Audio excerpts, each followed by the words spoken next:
We've now left Litang, and on our journey towards Yading in the Shangri-La area, our road crosses through snow-capped mountains that still have the remains of glaciers from a bygone era. We're now 4,700 meters high, and this kind of scenery, all of this, will become more and more common as we drive towards Yading and its 3 sacred peaks. I'm Duran, and welcome to Travelogue. Pushing ourselves forward towards Shangri-La, we climb onto Heights Mountain, the highest place we'll drive across this entire trip. I'll be honest with you, even though it feels like you're walking across the top of the world, there's a certain sense of dread that you just can't shake off, and I know I definitely wouldn't want to be stranded up there. Oh, we're on Heights Mountain, which I'm told is 5,000 meters high up, and all I can see around me is barren rock, snow, and this kind of ice wasteland. But I can't believe that even this high up, you can see a road paved all the way over there into the horizon, and power lines behind us, and right here, someone's actually inscribed the Tibetan mantra on this huge boulder. I can't believe it. This feels out of this world. And I'm also freezing, so I need to get back to the car.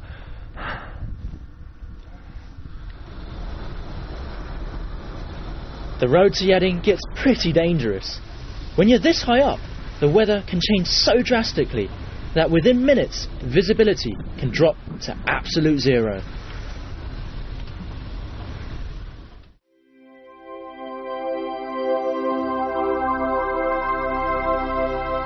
We had to get up at 5:30 in the morning, and it's so cold I can't feel my toes. But we've driven to the top of Urchulsan to watch the sunrise over the mountain tops, and it really is very, very beautiful. Shangri-La is a place known by many, but understood by few. It's originally from the book Lost Horizon by James Hilton, and is a mythical paradise hidden from the outside world, where people apparently live forever. It's hard to say where Hilton got his idea from, but some believe it refers to Shambhala, a pure land in Tibetan Buddhism where all the inhabitants are enlightened. Others consider it a state of mind. However, I've been told that Hilton was in fact inspired by the accounts of Yading and its mountains written in 1928 by American explorer Joseph Rock. The 3 sacred mountains found here represent the bodhisattvas of compassion, wisdom and wrath. And it's said that every Tibetan's wish is to make at least one pilgrimage here in their lifetime. So I've been told that before the Tibetans go and visit the 3 sacred peaks in the Yading Nature Reserve, they must first come and pray here at the Gunga Langjiling Lamasery. Let's go inside and have a look. Since ancient times, pilgrims have come here to burn incense and gain blessings for their visits to the sacred mountains. Built in the 15th century, Gunga Langjiling is one of the biggest lamaseries in Daoshan, and it's well worth paying the 10 RMB entrance fee to come in and see the beautiful Buddhist murals, statues and practicing lamas. We're really very, very lucky, and I've been told that we've arrived at the end of a 7-day Buddhist ceremony. Now, the lamas must burn 1,000 of these yak butter candles and also make 1,000 sculptures of chortens out of tsampa and also yak butter, and recite sutras 1,000 times. Let's go inside and see. This entire ceremony, complete with ritual offerings, is being carried out because of one special item. Kept in a room unfortunately off limits to tourists, this lamasery holds a solid gold chorten with a bronze statue of the Maitreya Buddha inside, a gift from the 5th Dalai Lama. Maitreya is a future Buddha who's prophesied to appear on earth after Buddhist teachings have been forgotten, and since his statue is too heavy to bring out, the lamas here make chortens as a substitute. These sculptures that look like chortens, the stupas that we see outside, are offerings to the Buddhas, and they're made of tsampa and yak butter, and each of them represents something. This circular thing in the middle represents the wheel of transmigration, the wheel of existence in Buddhism, and then above it, the moon and the sun at the top.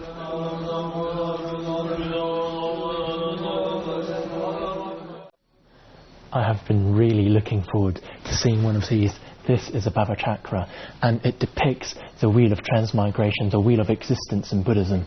And right in the middle, you see the three poisons of Buddhism: the pig representing ignorance, the rooster representing greed, and the snake representing hatred. And as we move outward, you have these six realms, the six realms of Buddhism, where you have the devas at the top, the gods, and then on the left-hand side are the humans, and the top right, the asuras, the half-gods. And as we move towards the lower half of the circle, you've got the animals here on the left, the pretas, the hungry ghosts on the right, and right down here, Naraka, which is Buddhist hell.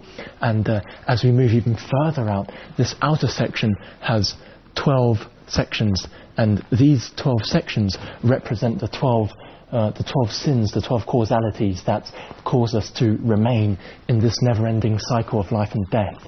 And right at the top, we have this kind of scary figure, the three-eyed figure. This is usually the god of death, Yama, who holds onto the wheel of transmigration, which represents the fact that life is transitory, that everything is impermanent. Legends say the Buddha himself created the first Bhava Chakra, and I found myself awestruck by the complex yet perfect clarity of its design. Some say that if humans are able to rid themselves of their worldly desires, they stand the best chance of becoming enlightened and escaping from the never-ending cycle of life and death. Departing from the Lamasery, we head towards Ruwa, which lies in Shangri-La County. For most people, Ruwa is the final place where they can stock up on supplies and get a good night's rest before heading off for Yadin. So there are lots of different types of accommodation here in Ruwa, ranging from youth hostels to 4-star hotels, but I've chosen something more traditional, and this 150-year-old house has been renovated into a hotel, which is where I'm staying at. Let me show you around.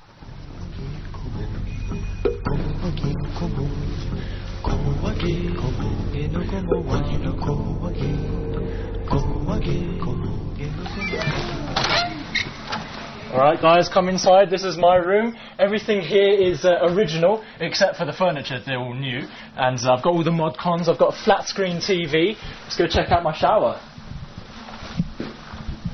You see, this is nice, this is nice. Honestly speaking though, all of this doesn't come cheap, and it costs around $100 a night to stay here. But honestly, if you're going to come here, you might as well sample the traditional Tibetan house and traditional Tibetan culture. And if you look outside, all the other houses are in the same style as well. I was really impressed by the design of this guest house. I love the fact that, although it looks like any other Tibetan house on the outside, its inside is that of a completely modern hotel. The key word here is convenience, and there are even prayer wheels on the floor above for the discerning Buddhist. Alright guys, this is the 3rd floor, and we've got a really lovely terrace here, and since we're in such a central location, I've got a really nice view of the old style Tibetan houses and then the mountains surrounding us on all sides. It's a really nice view. There's another reason why I chose this place, and if you see these guys outside, you simply must join in on the fun.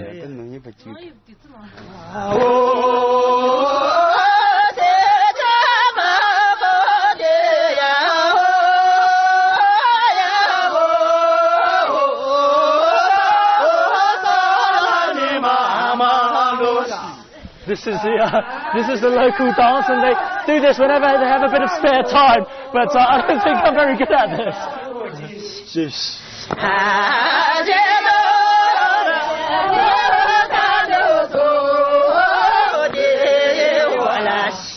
Although I have no idea what they're singing, apparently they're singing these songs that are meant to be very beautiful, and they're meant to be poems as well.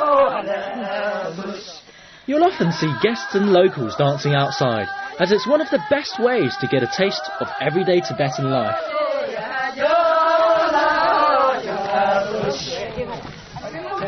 This house used to be owned by the village head. These days, he lives in a modern building nearby, but he still treats this place as his home and often comes over to eat and chat with his family and friends. After a long round of dancing, we're going to sit down to some Tibetan-style dinner, so plush modern rooms and a genuine Tibetan experience. You really can have the best of both worlds here. Well rested and well watered, we finally arrive at the Yading Nature Reserve. You need 2 or 3 days to see everything here. Tickets cost 150 RMB and shuttle buses are the only mode of transport inside the reserve.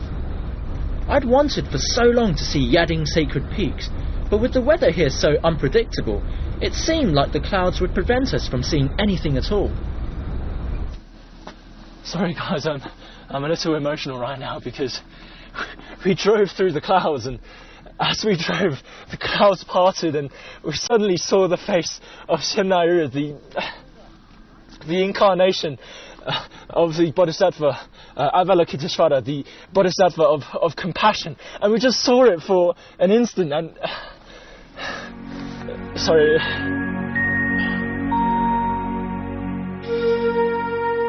It's hard to describe what came over me, but as soon as I saw the peak of Xiannai Ri, I was overwhelmed by a sense of joy and relief. Xiannai Ri is said to represent the Bodhisattva of compassion, but you don't have to be Buddhist to believe that mountains aren't just mountains. There's something else there, and it's that power that'll move you so completely, even to the point of tears. Up there is the sacred peak of Xiannai Ri, and if you look down there, you'll find the village of Yading, from which this nature reserve gets its name. In Tibetan, it means the land that faces the sun, and you can actually live down there, although the living conditions will be a lot more basic than other places. However, it will be a lot more convenient for you to go from here and go through this road that leads you to the bottom of the 3 sacred peaks.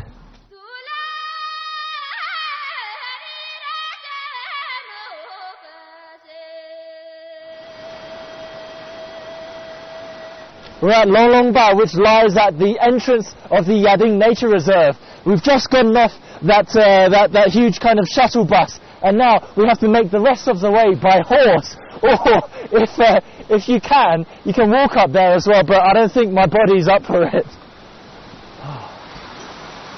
It's 80 RMB per single trip by mule, and while you can walk all the way up to the main congregation area, the mule ride will save you some much needed time and energy. Something you'll need if you want to see all the sights further inside the reserve. So we've arrived at a bit of a pit stop here, and from here you can take a shuttle bus that will lead you up to the Lorong pastures over there, but our destination is actually the Chonggu Temple over there, where everyone comes to pray before they visit the 3 sacred peaks. If you do come here, I would advise you to bring some food, because there are no restaurants here. If the weather is good, the Chonggu Plains affords a superb view of the sacred peaks of Xiannai Ri and Xianodoji, the Bodhisattva of Wrath. Originally founded some 700 years ago, the Chonggu Lamasery is the starting point of the Kora, or pilgrimage, around these sacred mountains. Tibetan Buddhists believe 1 Kora around the peaks is equivalent to reciting the Om Mani Padme Hum mantra 100 million times, and after 3 Koras, all of their wishes will be fulfilled. In 1928, Joseph Rock visited Chonggu Lamasery and stayed here for 3 days. On the 2nd floor of this Lamasery, he described the view of the peaceful Yading village and also the valley below as well. From Chonggu Lamasery, it's about a 40-minute hike to Pearl Lake, which gives arguably the best view of Xiannai Ri.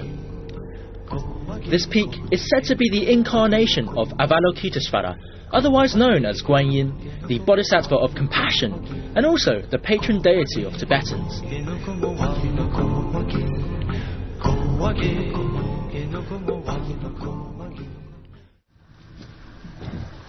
We're not far now. Only 150 meters away from Pearl Lake, and I've got Xiannai Ri in front of me and golden trees to the left.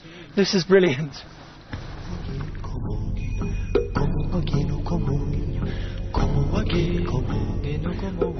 seemed as if Xianaru had been guiding us ever since we entered Yading, and now we had finally arrived at its base. This is so beautiful. I can't believe how lucky we are. Even this morning we could only see Xianaru through a small gap in the clouds, and now the sun is out, the sky is clear, and you can see Xianaru in its full glory, and you've got the emerald coloured Pearl Lake at its foot. You can even see the reflection in the waters. They say that only the really pious can see Xianaru in its full glory.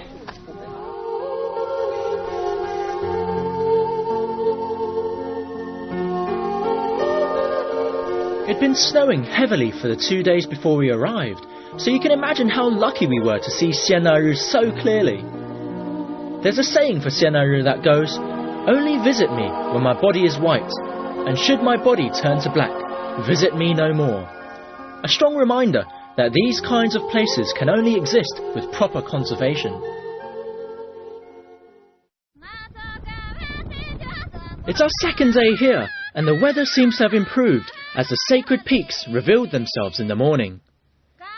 Legend has it that when Padmasambhava was invited to spread Buddhism in Tibet in the 8th century, he projected his divine light onto the mountain range here and named many peaks and lakes after Buddhist figures, the most important of which are the 3 sacred peaks. We've seen 2 of them already, and we'll finally get to see the last one today.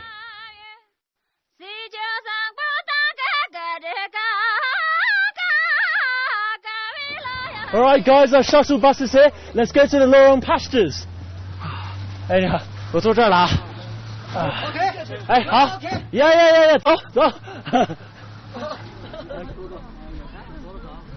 Alright guys, see you in a bit.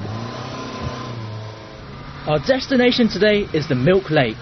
It's nestled high up between the 3 sacred peaks, and is one of the most difficult places to reach in Yading. Just remember, if you want to go there, do set out early, as it is a pretty long trek. In James Hilton's Lost Horizon, he talked about the Shangri-La, a lost valley, and this really feels like it. We've got a road that's kind of paved through, but everything else, personally, for me, this is Shangri-La. Hey. 杨麦勇？哪边？最右边的，最右边的。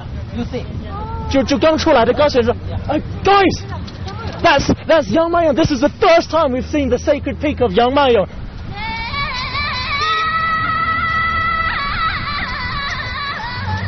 In Tibetan, these 3 sacred peaks, they're called Konkarisam Gongba, I think, and Konkarisam Gongba, I got it right, and it means the 3 sacred protective mountains that snow will never melt on. And you can see on Yangmayong, the Bodhisattva of Manjushri, that there's no actual rock that appears through the mountain. It's completely covered by snow. In some ways, Yangmayong almost seemed like a perfect representation of Manjushri, the Bodhisattva of wisdom. Its sharp and clearly defined peak looks like a sword thrust into the heavens and piercing the clouds. And if you then look at statues of Manjushri, you'll always see he's holding a flaming sword that represents transcendent wisdom, cutting through clouds of ignorance. Alright guys, we're at Lorong pastures, and I didn't expect it to be this snowy, but this should have, people should be showing their yaks around, the yaks should be grazing around these pastures. We're finally here! Yaks really do come here to graze, but you have to wait until summer when these plains become verdant pastures. This place is also the first point at which all of the 3 sacred peaks can be viewed, and it's from here that you can hire mules to take you up to Milk Lake. Right now, we're in the Lorong pastures where the altitude is around 3,000 metres, and we're heading for Milk Lake, which is about 4,000 metres above sea level, so around a 1,000 metre difference. And right now, riding on this horse and walking into the mountain valley, I really do feel like Joseph Rock as he explored the valley of Shangri-La. It is quite expensive to go up by mule, and a round trip will set you back around 300 RMB. But it does mean that it will take you just 1.5 hours to reach Milk Lake, as opposed to more than 4 hours by foot. It's a pretty tiring climb, so if you do decide to take the easier route, be sure to arrive early, as only 90 people per day can go up by a mule. For an additional fee, you can also ask the wranglers to help you carry your bags.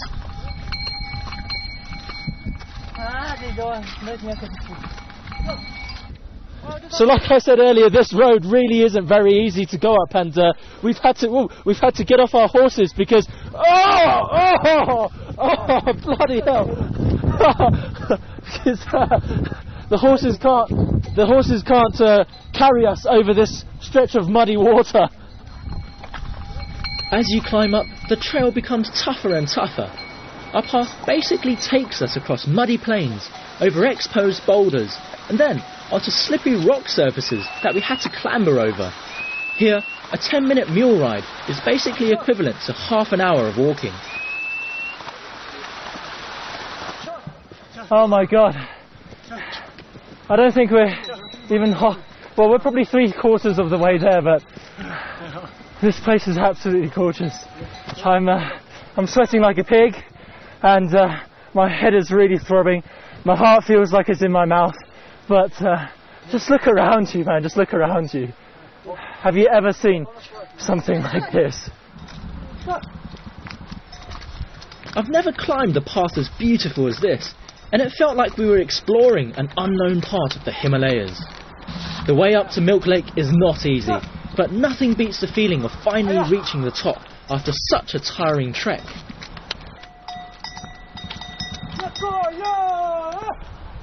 I don't know what to say. I really don't know what to say. I'm absolutely caked in mud. Look at my shoes. Look at my shoes. Look at my trousers. And my fool earlier caked my bum in mud. But honestly, who cares? Our journey took a little over 1 hour, and it was quite possibly the best climb I've ever had. And now we've arrived at our destination. Over there, what you can see, the lake over there, the one that's shimmering in the sun, is the Milk Lake that we've been looking for. This is it's like a mountain oasis. It's absolutely incredible. We must thank our wranglers, as not only did they take responsibility for us, our mules and our bags, but they're also in charge of keeping this place as pristine as it is. As much as the locals want tourists to climb up to Milk Lake, it's still a sacred place to them, so make sure not to disturb the surroundings, and remember, take all your litter with you.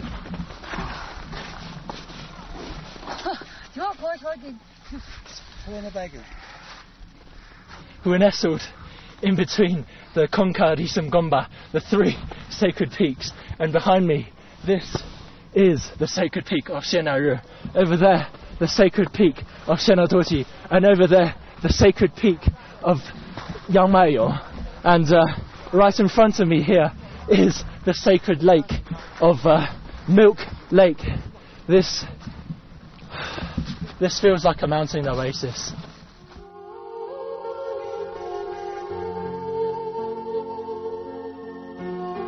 Milk Lake receives its water from the glacier running off Yangmayo.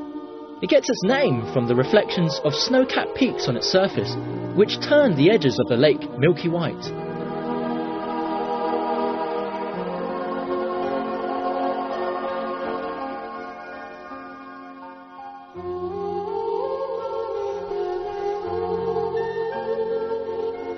It's hard to describe this feeling, but nestled here between the sacred mountains and standing next to this tranquil lake, I feel some kind of spiritual fulfillment. It sounds a bit cliche to say it, but I really do. And my one regret is that we were never able this time round to climb up to the 5-coloured lake. That will take about another 30 minutes and requires us to climb over Shenaru, the sacred peak of Shenaru. If you come here, I highly, highly, highly recommend you go there, because I've been told and I've read that it's absolutely amazing there as well. I was once told that to understand Yading is to understand compassion, wisdom and bravery.